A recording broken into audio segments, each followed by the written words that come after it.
તો finally guys આજે DJ નું મુહૂર્ત છે, તો હમણાં કોમ્પિટિશન થવાનું છે. ઓય આ કઈ બ્રાન્ડ? પીએ બ્રાન્ડ.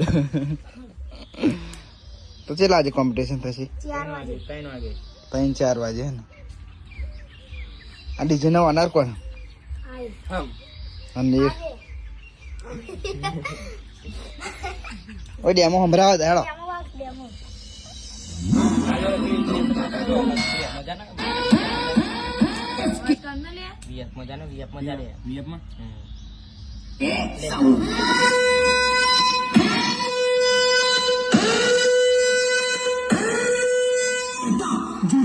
लेकिन बात को मत बोल.